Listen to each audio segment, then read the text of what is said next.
Three students are discussing how to manage group projects effectively and avoid problems caused by unequal contributions. I think the biggest problem with group projects is that the workload isn't always shared equally. I've had experiences where I ended up doing most of the work because other members didn't contribute enough. This time, I think we should divide the tasks according to everyone's strengths. Someone who's good at research can handle that part, while another person can focus on the presentation. That way, everyone has a clear responsibility. I completely agree. I think we should decide everyone's role right at the beginning instead of waiting until the deadline gets close. We could also set small deadlines for each task and use a shared document to keep track of what everyone has completed. If someone isn't doing their part, we should talk to them early rather than letting the problem continue until the last minute. That's a good approach. I'd also suggest having short meetings regularly while we're working on the project. Even a quick meeting once a week could help us see whether everything is going according to plan. We could use a simple project management tool to organize tasks and remind everyone about upcoming deadlines. That would reduce misunderstandings and keep the whole group on the same page. Yes, regular communication would definitely help. I also think we should make the division of work as fair as possible. Sometimes one task looks small but actually takes much longer than another, so we should discuss the workload before assigning anything. If everyone knows exactly what they're responsible for, it will be much easier to hold each other accountable. Right, and we should agree beforehand about what happens if someone repeatedly fails to contribute.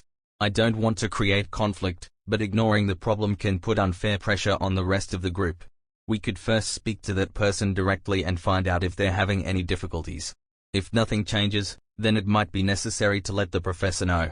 At least everyone would know the expectations from the start. I think that gives us a really solid plan. We'll divide the work fairly, choose tasks based on our strengths, set clear deadlines, and communicate regularly. We can also use a shared document to track our progress and deal with problems early instead of waiting until the end.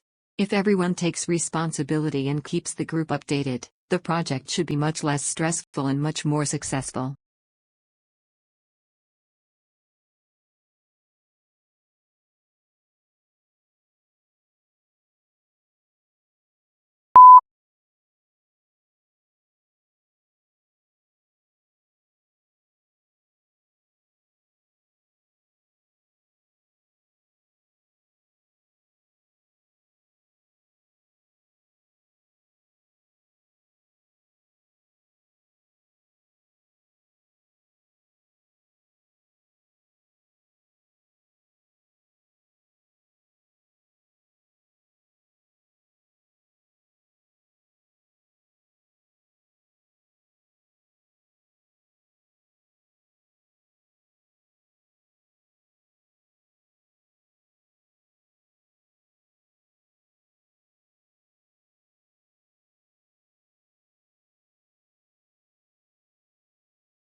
Three students are discussing how to deal with stress and pressure during university exams. I'm honestly getting really stressed about the upcoming exams. I've been studying late at night, drinking too much coffee, and barely getting enough sleep. The more I think about everything I still have to revise, the more anxious I feel. I know this routine isn't helping, but I'm not sure how to change it without falling behind. Maybe I should try something like meditation or simple breathing exercises to calm myself down. I completely understand that feeling. What helped me was making a realistic study schedule instead of trying to study everything at once. I divide my work into smaller sessions and make sure I take proper breaks between them. I also started spending a few minutes each day doing mindfulness exercises, and it actually helped me feel calmer. One more thing that made a difference was staying away from social media while studying, because exam posts from other students can make the stress even worse. That sounds useful, although I've never been very good at following a strict study plan. I tend to make a schedule and then procrastinate when I feel overwhelmed. For me, getting some physical activity works much better. Even going for a short walk or doing some exercise helps clear my head and makes it easier to sleep at night. I also think we need to give ourselves some time to relax, like watching something we enjoy or meeting friends, instead of studying every single minute. Yeah, I think I've been making the mistake of believing that more study hours automatically mean better results. In reality, when I'm exhausted, I can read the same page several times without remembering anything. I could try studying in shorter sessions, taking proper breaks, and getting some movement during the day. I also like the idea of reducing social media because I often lose time scrolling when I'm supposed to be revising. Getting enough sleep should probably become a priority too. Definitely. I've noticed that when I sleep properly, I can concentrate much better the next day. We could also study together sometimes, because having someone around can make it easier to stay motivated. At the same time, we shouldn't compare our progress with everyone else. People prepare for exams differently, and seeing someone else studying all night doesn't mean we need to do the same. A balanced routine is probably more useful than constantly pushing ourselves. I agree. I think the best approach is to combine a few different methods rather than depending on one solution. We can make a manageable study plan, take regular breaks, stay physically active, and protect our sleep. At the same time, we should keep some time for friends and activities we enjoy, because that helps us recharge. Exams are important, but there's no point in preparing for them in a way that leaves us completely exhausted.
Three students are discussing how to choose and manage extracurricular clubs at university. I've been thinking about joining a university club, but I honestly can't decide what would be best for me.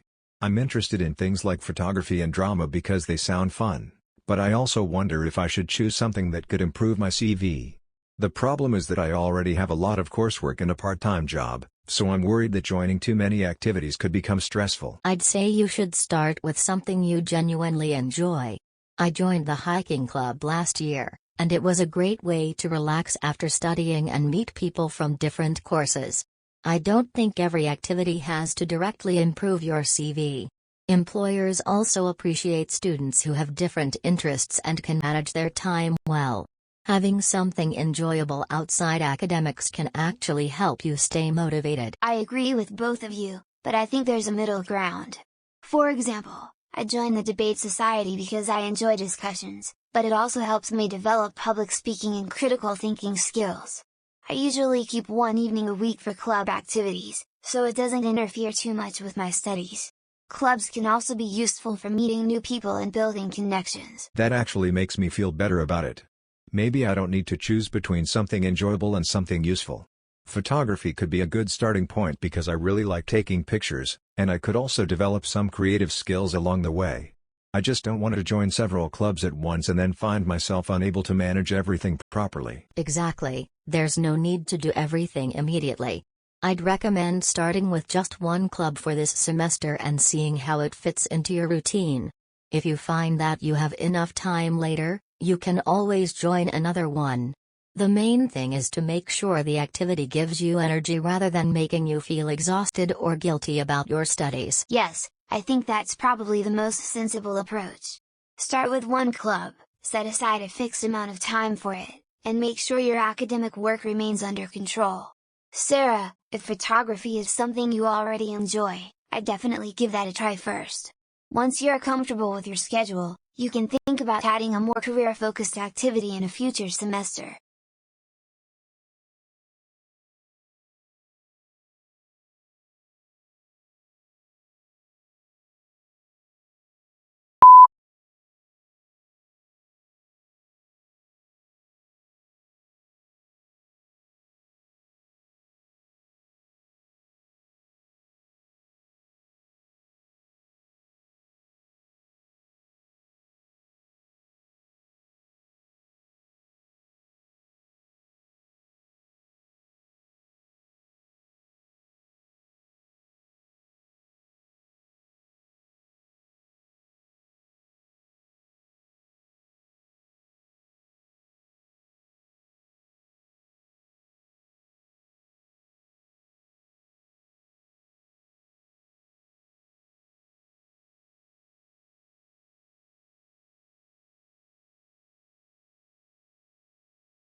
Three students are discussing how to make group presentations more successful at university. I'm a little worried about our group presentation because my last group project was quite stressful.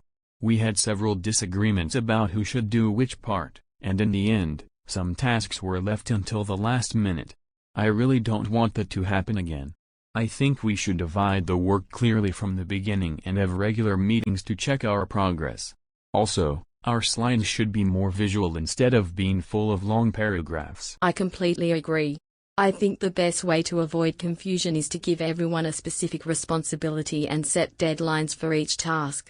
We could also use a shared document where everyone can see what has been completed and what still needs to be done. Another important thing is practice. We should rehearse the whole presentation several times so that our transitions are smooth and we can make sure we stay within the time limit. Those are good ideas, but I think we should also prepare for unexpected problems. Someone might become unavailable or fail to finish their section on time, so we need a backup plan. We could make sure that everyone understands the main points of the entire presentation, not just their own section. That way, if something goes wrong, another person can step in. We should also involve the professor if a serious problem with a group member continues. That makes sense. I also think we should decide who is responsible for checking the final slides. Sometimes different people use different fonts, layouts, or styles, and the presentation ends up looking messy. If one person reviews everything at the end, we can make the slides look consistent. And during our meetings, we can quickly discuss whether anyone is falling behind instead of waiting until the final day. Exactly. I think communication is probably the most important part of the whole process. We should agree on the deadlines today and keep each other updated regularly. When we start practicing, we can also use a timer to check how long each section takes. If one person is speaking for too long, we can adjust the content before the actual presentation. That should make everyone feel more confident. Yes, I think we have a solid plan now. We'll divide the responsibilities, set clear deadlines, meet regularly, and keep a backup plan in case someone cannot complete their part. We'll also make the slides simple and engaging, review the final design together, and practice with a timer. If we communicate properly from the beginning, our presentation should be much smoother and far less stressful than our previous group projects.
Three students are discussing different ways to manage their time effectively at university. I honestly feel like I'm always behind, even when I start working early.